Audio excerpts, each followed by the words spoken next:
Magandang maga po muli mga minamahal sa Panginoon. At ngayon ay araw ng linggo, April 19. Minsan muli tayo na magkasama-sama sa pagbubuli-bulay ng salita ng Diyos at ating pong nasain na sa umagang ito, patuloy natin maranasan ang kanyang presensya, ang kanyang kabutihan. Sabi nga sa awit, kahit kailan ang Diyos ay hindi nagpabaya, ang Diyos ay hindi nagkulang. Kaya marapat lamang na tayo na kanyang mga nilikha ay laging nagpapasalamat, laging inaalaala ang kanyang kabutihan sa atin. Pagkakataong to, nais ko pong ating tingnan ang sinulat ni Propeta Isaias sa aklat po ng Isaias 43, 1 hanggang 5. At samahan niyo po ako sa pagbasa mula dito sa Banal na Aklat. Ang wika po ay ganito. Israel, ito ang sinasabi sa iyo ni Yahweh. Huwag kang matatakot. Ililigtas kita. Tinawag kita sa iyong pangalan. Ikaw ay akin. Pag ikaw ay daraan sa karagatan, sasamahan kita. Hindi ka madadaig ng mga suliranin. Dumaan ka man sa apoy, hindi ka maano. Hindi ka maibubuwal ng mabibigat na pagsubok. Sapagkat akong si Yahweh ang iyong Diyos, ang banal ng Israel na magliligtas sa iyo. Ibinigay ko ang Ehipto, Ethiopia at Seba para lumaya ka. Ibibigay ko mga bansa para lang maligtas ka, pagkat napakahalaga mo sa akin. Dahil mahal kita, bibigyan kita ng karangalan. Huwag ka matatakot. Ako'y kasama mo mula sa dulong silangan hanggang sa kanluran. Ay titipunin ko kayo at ibabalik sa dating tahanan. Purihin po ang Diyos sa pagkakabasa ng kanyang mga salita. At ating punto ngayon, ang mensaheng ito na magmumula po sa aklat ng Propeta Isaias, na kung paano ang Diyos ay nagbigay ng pangako sa kanyang bayan, sa kanyang mga minamahal, ng isang pagbibigay ng lakas ng loob sa panahon ng mga problema, sa panahon ng mga pagsubok. At marahil ito din yung isang pagkakataon upang tayo po ay patuloy na maghawakan sa kanyang mga salita. Sapagkat sa araw na ito ngayon po natin, ang Diyos sa kanyang katapatan na siya po ay tapat kung mangako. Sabi nga po sa aklat ni Propeta Isaias, sa panahon na ang mga Israelita ay dumaranas ng matinding pagsubok, sa panahon ng mga Israelita ay parang hindi malaman kung saan pupunta, kung anong gagawin. Marahil ganun din na marami sa atin, sa sitwasyon na naranasan, di lamang natin, kundi ng buong mundo, na marami ang nagugulimihanan, nagtatanong, at di maiwasan ang matakot. Bakit sinasapit ng bansang ito ang ganitong uri ng kalamidad? Naalala ko sa isang pagbabasa ko ng pagtunghay sa Facebook, ay nilagay doon ang mga pangyayari na nangyari na noon pa, simula noong 1720, nagkaroon na rin ng ganitong uri ng pandemic, 1820 na ulit, 1920, muli na naman nakaranas ang mga tao ng mikrobyo na pumatay ng marami, at ngayong 2020, sa ating panahon, naranasan natin ang ganito. Nahirapan na siguro tayo, nahirapan na siguro kayo, at reklamo na rin, parang ako. Minsan, matatag ang aking pananampalataya, sinasabi ko, ang Diyos ang bahala sa akin, pero magkaminsan naman ako'y napapakamot ng ulo. At nagtatanong, kailan ba matatapos ito? Nahihirapan na rin ako, nahihirapan na rin kami. At mahirap talagang kumilos, lalo na't hindi mo ito nakasanayan. Kaya naman, ako, unang-una sa akin, ako'y palalakasin ng salita ng Diyos sa ating pong binasa mula sa aklat ng Isaias.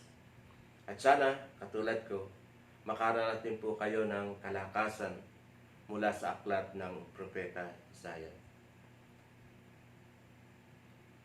Hindi na po bago sa marami ang problema. Ito po ay bahagi na ng ating buhay. At tandaan po natin na kapag hindi ka nakakaranas ng problema, hindi mo masasabing masarap mabuhay. Sapagkat ang problema ang nagbibigay sa atin ng isang karanasan upang tayo matuto. Sa kabilang banda, ang problema din ay nagbibigay sa atin ng isang leksyon upang sa pamamagitan po ng ating karanasan tayo din naman ay makapagturo sa mga dumaranas din ito.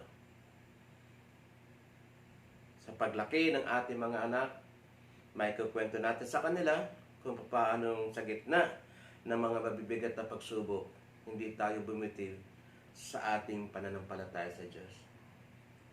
Sa Isaiah 41, talatang 10,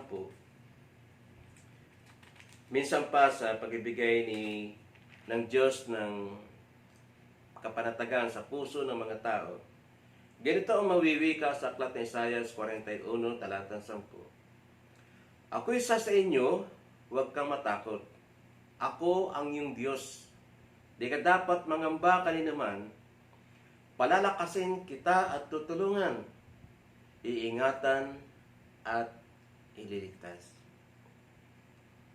Kung ikaw ay hindi bihasa sa Biblia, kung ikaw ay bihira, bagamat alam mo may Bible, pero bihira ka magbasa, o ikaw naman yung palaging nakikinig ng mensahe pero hindi ka nagbabasa ng Biblia, kulang. Kapagkat hindi dumarating sa iyo ng personal ang salita ng Diyos, nakikinig ka lang. Subalit kung ikaw ay talastas mo sinasabi sa aklat, mapapansin mo na ito ay hindi lamang para sa mga taga-Israel. Ito ay para din sa iyo. Para sa akin, para sa atin lahat. Ang magbasa ng salita ng Diyos at tariin mong ito is kanyang sinasabi ng personal sa iyo, isa na masarap sa pakiramdam.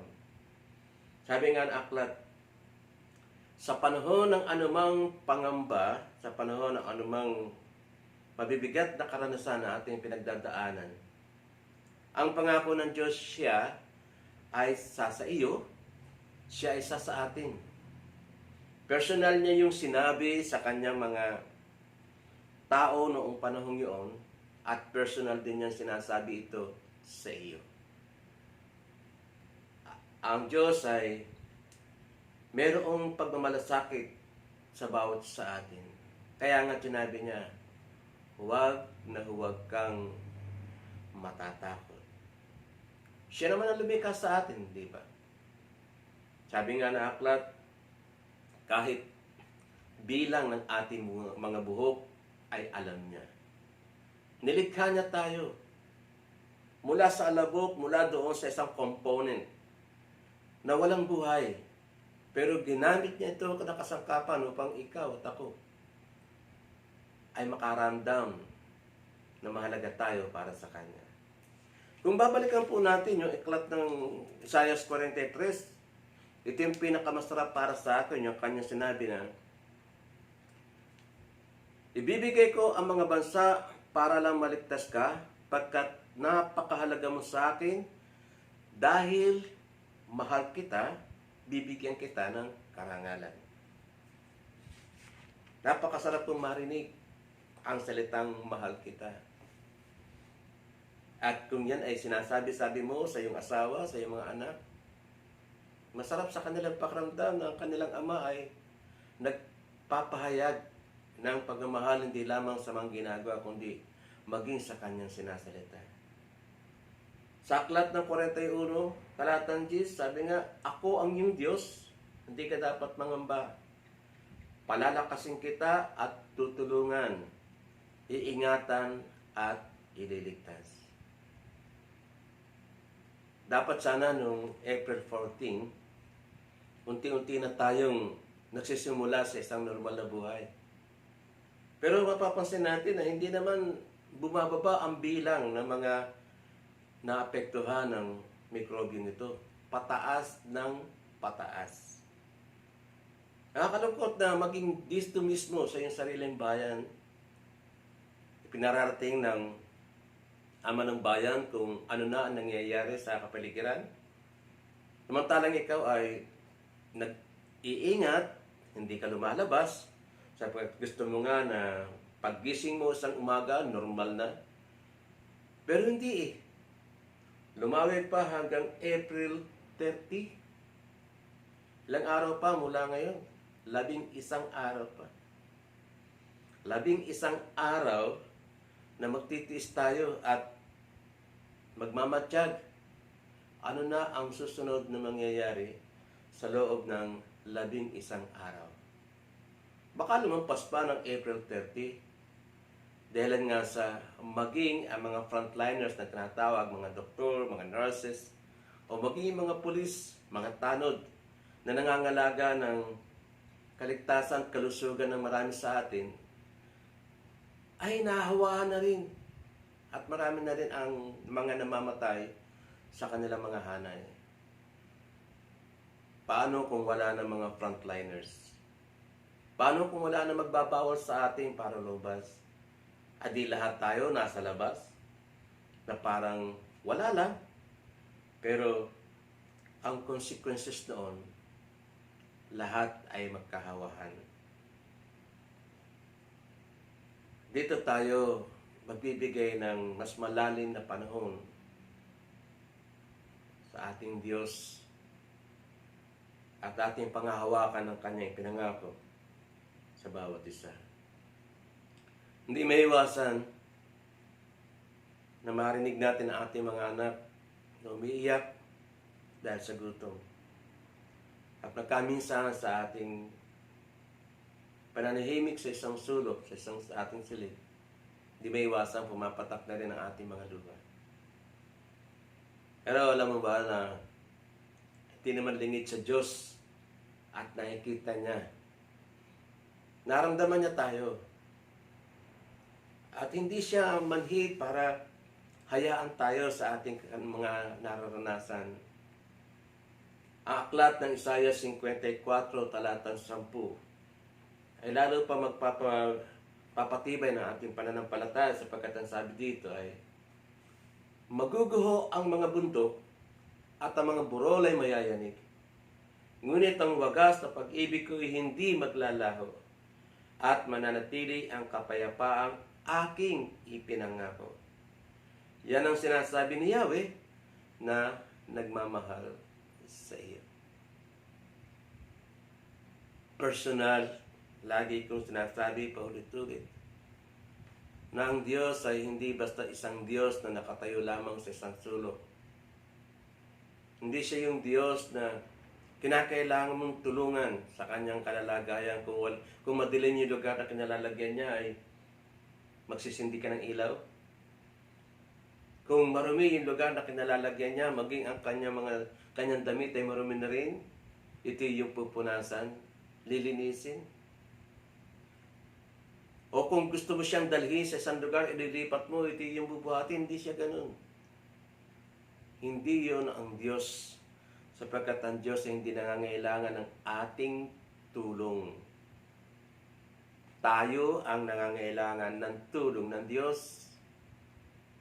Tayo ang humihingi ng kaligtasan mula sa Kanya. Kaya nga ba, lahat ay ginawa na ng Diyos. Mapapansin po ninyo, mga minamahal sa Panginoon. Doon sa aklat ng Genesis chapter 1, inuna muna niya yung 6 na pangangailangan ng tao. At sa ika-6 na araw, nilikha niya tayo. At hindi basta nilikha, hindi basta magic na sinabi magkaroon ng tao, hindi ganun. Kumuha siya ng isang kumpol na putik, inanyuan, hiningahan, at kanya sinabi, lilikha ako ng tao, likhain ng tao, ayon sa ating wangis. Hindi naman literal na ang Diyos ay may katawan, may ulo, may paa, may kamay, hindi naman siya ganun. Nang sabihin niyang likhain ayon sa kanyang wangis, ayun kung anong meron ang Diyos sa kanyang pagka-Diyos, meron din tayo. Hindi lang naman tayo Diyos, Pero kung anong meron siya sa kanyang pagka-Diyos tulad ng pag-ibig, kahabagan, pagiging maunawain, lahat na magagandang karakter na meron ng Diyos, meron din tayo. Kaya, nilikha tayo ng Diyos na buong-buo ang ating kaisipan tungkol sa mga bagay na mabuti, tungkol sa mga bagay na banal. Kapag tayo nilikha ng Diyos, ayon sa kanyang kalikasan, ayon sa kanyang katangian.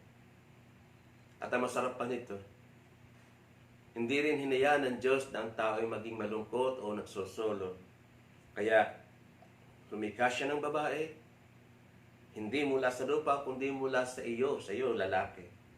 Sa iyong tagiliran, kinuha ang isang babae upang makatulong, makasama sa lahat ng dalahin sa buhay. Kaya, ikot lang, tingin lang tayo sa ating paligid. Hindi naman nawawala ang bundok. Hindi naman nawawala ang mga burol. At lalong hindi mawawala ang pag-ibig ng Diyos na siyang lumikha ng lahat. Kasama na tayo. Minsan pa sa Isaiah 54, talatang 10, maguguho ang mga bundok at ang mga burol ay mayayanig, ngunit ang wagas na pag-ibig ko'y hindi maglalaho at mananatili ang kapayapaang aking ipinangako. Yan ang sinasabi ni Yahweh na nagmamahal sa iyo. Ang Diyos ay nakakakita ng lahat ng ating pinagdadaanan. Bahagi pa rin ng ating buhay ay ang paglalakbay o pagpunta sa mga lugar na gusto nating puntahan. At sa aklat ng Deuteronomio 31, talatang 8, kung may mga pagkakataon na tayo ay may pupuntahang lugar pagkatapos ng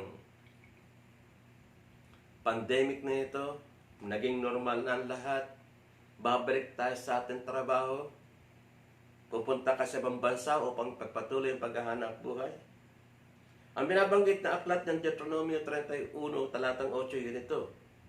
Si Yahweh ang mangunguna sa iyo. Sasamahan ka niya. Hindi ka niya bibiguin o pababayaan man. Kaya't huwag kang matakot ni panghinaan ng loob. Babalikan ko lang yung Isaiah 43, talatang 2, na kung saan ay binabanggit dito ang salitang, pag ikaw ay daraan sa karagatan, sasamahan kita. Hindi ka madadaig ng mga suliraning, dumaan ka man sa apoy, hindi ka maibubuwal ng mabibigat na pagsubok. Kung mapapansin po ninyo, na ang ating pong tinatalakay ay mga pangako ng Diyos.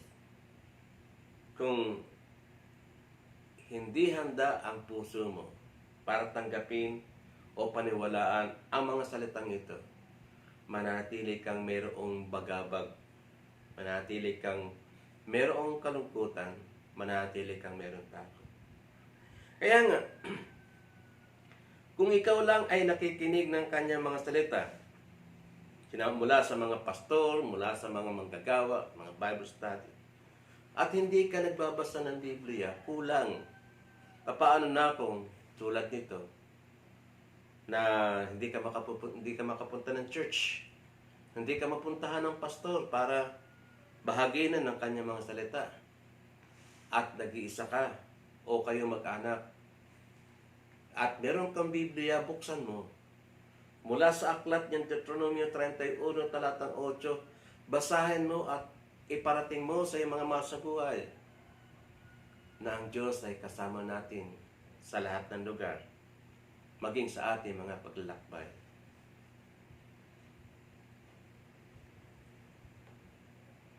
Kaya po mga minamahal sa Panginoon,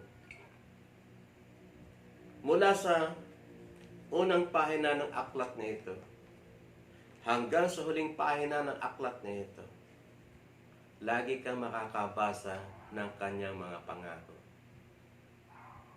Sasabihin ko siguro na tungkulin niya na tayo alagaan, na tayo ingatan sapagkat tayo ginawa niya.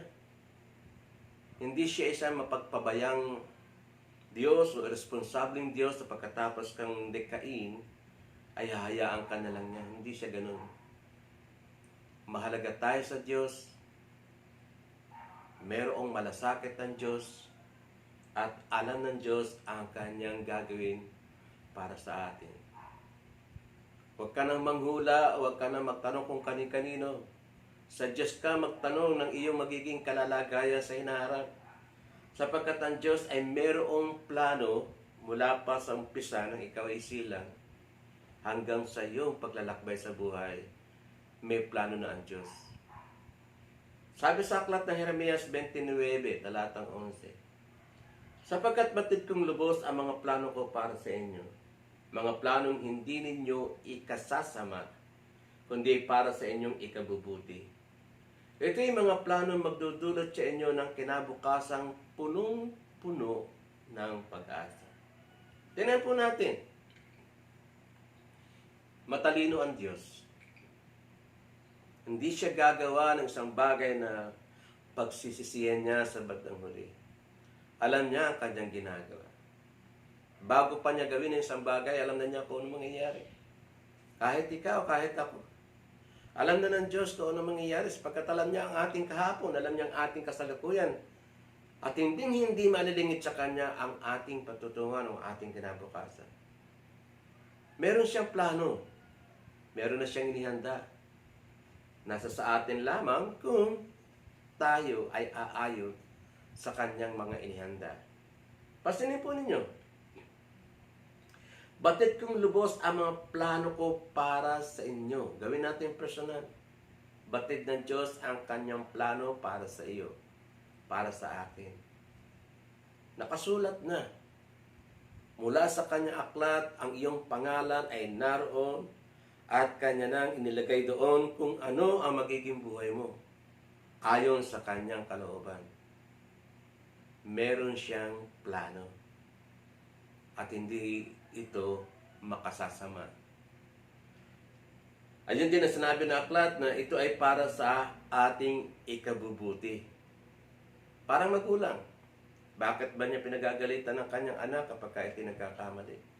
Hindi dahil sa galit talaga siya, kundi gusto niya lang matuto ang kanyang anak. Maituwid. Ganon din ang Diyos. Sa mga panahon na tayo ay humihiwalay sa kanyang kalooban, pinararanas niya tayo ng mga karampatang parusa na dapat natin danasin. Hindi dahil galit ng Diyos, kundi gusto lang niya tayong matuto. Sa iba, sabi nila, itong COVID-19 ay parang parusa ng Diyos. Siguro po pwede kung nagigilty ka. Pero kung bahagi ito ng plano ng Diyos para sa atin, hindi mo sasabihin, ito'y parusa. Kundi, pwede nating sabihin na ito'y leksyon. Aral. Na meron tayong matututunan mula dito sa COVID-19. Nakaranas tayo, pumasok sa eskwelahan. At sa loob ng ilang oras ba yun? Mula alas 7:30 ng umaga hanggang alas 4 ng hapon. Mas matagal pa ang nilalagi mo sa eskwelahan kaysa sa iyong tahanan. 5 araw kang nasa school, 2 araw kang nasa bahay. Ilang oras mong kaharap ang iyong mga guro at kung ano-ano mga tinuturo. At naroon ka, matyaga ka nakikinig. Pag sinabing meron tayong exam, meron tayong quiz, sunod ka naman. Iniisip mo kung ano yung mga napag-aralan mo para pagkatapos ng quiz ay makapasa ka. Hindi ito mahirap. Hindi ito madali. Mahirap ito. Pero sinisikap mo, tinitiyaga mo na ang mga tinuturo na yung guro ay pumasok sa iyong isip para pagdating na exam, makapasa ka. Ang COVID-19 ay, sasabihin ko sa aking personal na pananaw, ito isang uri na exam. Sinusubok lang tayo kung hanggang saan ang ating pananampalataya. Kung ibabase natin sa kanyang mga pangako, hindi kanya ibabaksak. Hindi kanya ibabaksak. tayo ay kinakailangang matuto mula sa ating mga pagkakamali nang sa ganoon sa susunod na mga araw, alam na natin ang ating gagawin. Ang sinasabi pa rin ng Panginoon sa Jeremias 29, talatang 11, ang kanyang mga plano ay magdudulot sa atin ng kinabukasang punong-puno ng pag-asa. Sasabihin mo, I survived COVID-19. Hindi ka nagwala, hindi ka nag-hysteria, hindi ka nanising ng mga tao sa nangyayari.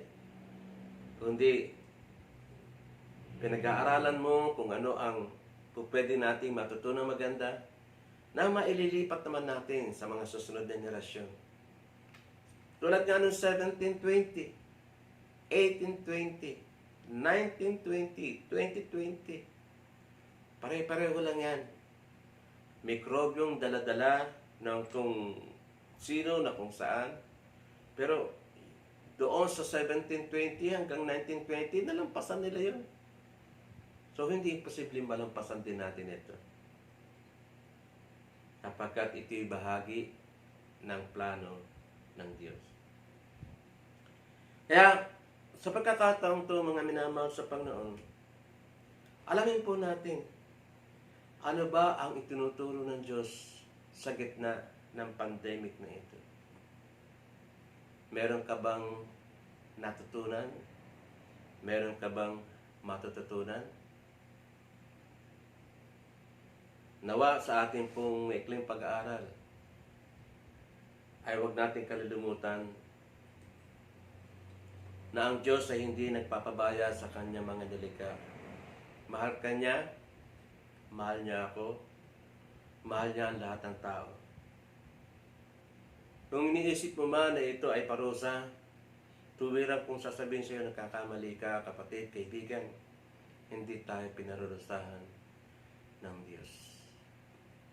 Manapa, ipanatag mo ang iyong puso, panatag mo ang iyong loob, na ito'y bahagi ng leksyon na dapat natin malampasan upang tayo ay makaranas ng pagkapasalamat.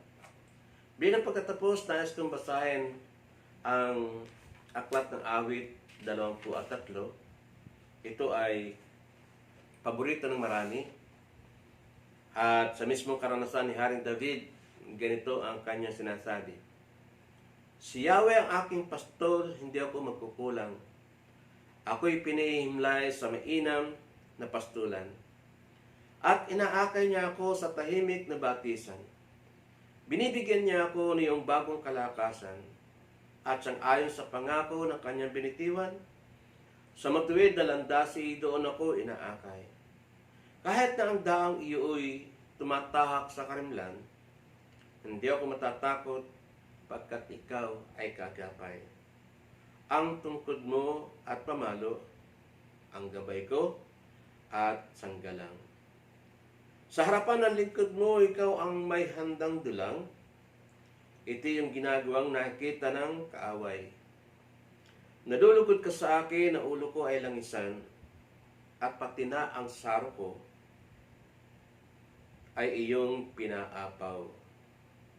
Tunay na ang pag-ibig mo at ang iyong kabutihan sa akin tataglayin habang ako'y nabubuhay. Doon ako sa templo mo, lalagi at mananahan. Kumusta po?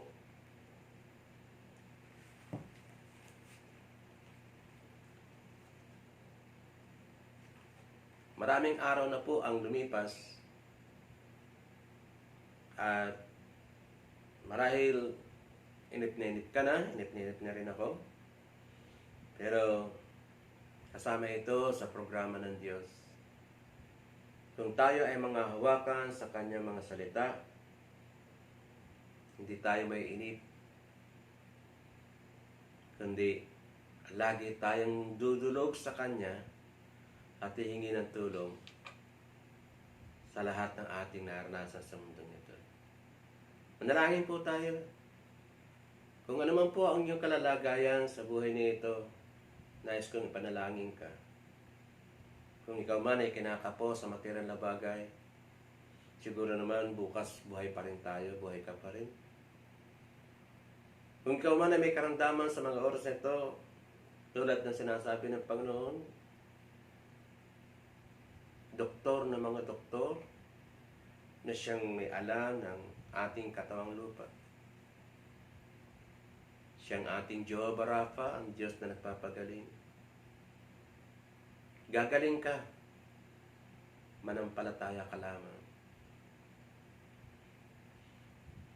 Kung ikaw ay nalulungkot, tandaan mo na ang Diyos ay Diyos ng pag-ibig, Diyos ng kapayapaan. Aalawin ka niya. Sino ba siya upang hindi magmalasakit sa iyo, sa akin, sa atin? Ilikha niya tayo, tulad ng kanyang sinabi. Trabaho niya, katungkulan niya, na tayo ay kanyang ingatan, tayo ay kanyang pangalagaan. Mahal ka ng Diyos, tandaan mo yan. Kasama natin ang Diyos sa umagang ito. Tayo pimanalangin. Makapangyarihan Diyos sa lahat. Maraming pong salamat. Muli ay nagising ako, nagising kami. At tutungayan po namin ang maghapong daraan sa aming pong mga buhay sa umagang ito. Nihiling ko po, Ama, na samahan mo kami sa buong maghapon. Niyo po kaming gagabayan, lalo tigit at takbo ng aming mga kaisipan, ng laman ng aming mga puso. Ilayo niyo po ako, ilayo niyo po kami sa anumang kaisipan na magpaparumi o magpapalayo ng aming relasyon sa iyo. Ilayo niyo po kami sa mga kaisipan na magpapababa ng aming moral at kami ay matatalo ng kalungkutan, matatalo ng pagkatakot. Panginoon Diyos, ikaw po ay Diyos na kasama namin sa lahat ng sandali, sa lahat ng oras. Hipuin niyo po kami mula ulo hanggang paa. Basbasan niyo po kami at inyo pong bigyan ng kapanatagan ng aming pong mga puso. Maraming pong salamat. Sa mga oras na ito, Ama, nais ko pong ilapit sa iyo ang mga tao na nagdaramdam, lalo tigit yung may mga karamdaman. Ikaw po ang aming manggagamot, dakilang manggagamot. Kahit po ang patay ay pwede mong buhayin. Walang imposible sa iyo, amang Diyos. Kaya naman po sa mga maliliit at malalaking karamdaman, amin po itong pinagkakatiwala sa iyo. Maasa po ng iyong tulong, ng iyong kahabagan. Pagalingin mo po, Panginoon, ang lahat ng may karamdaman sa araw na ito. Muli niyo po silang ibagon sa banig ng karamdaman at pasiglahin muli ang kanilang lupang katawan. At ganun din po, Diyos, sa mga nalulungkot, mga nangungulila, ikaw po ang siya magbigay sa kanila ng kaaliwan. Samahan niyo po sila at punuin mo po ng iyong presensya ang kanilang kapaligiran at maramdaman nila ikaw, Panginoon, ang Diyos ng kapayapaan. At ganun din po, sa mga bagay na material na wala kami, kapos kami, ikaw po ang Diyos na punong-puno ng pagmalasakit upang tumugon sa amin po pangailangang material. Ikaw ang aming Jehovah Jireh. Hindi mo kami pagkukulangin sapagkat bahagi po yan ng iyong mga pangako.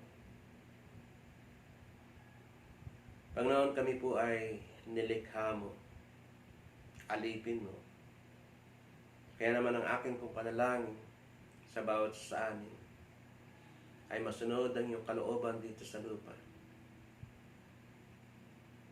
Magawa naming tumugon sa iyong mga panawagan at lalo pang tumibay ang aming pananampalataya na sa buhay na ito. Malalampasan namin ang krisis at lalo namin maramdaman na makapangyarihan ka sa amin. Kung kailan matatapos ang COVID-19, sa iyong mga kamay, Panginoon, nagtitiwala po ako. Walang bagay na pwede makahadlang ng aming pong pananampalataya sa iyo. Salamat po ng maraming. At nais ko pong ilapit ang mga bagay na ito. Punin mo po ng kapayapaan ng aming mga puso, sapagkat ito po ang aking panalangin sa dakilang pangalan ng anak ko si Jesus. Amen. Muli po, isang magandang umaga. Ito po si Pastor Mari Balota ng The Journey with Christ Church na maasa po pagkatapos ng April 13, makikita tayo at sama-sama natin pupurihin ang Panginoon saan man templo, saan man iglesia na tayo po ay kabilang. Tambahin po natin ang Diyos at minsan pa magandang maga po sa inyo lahat.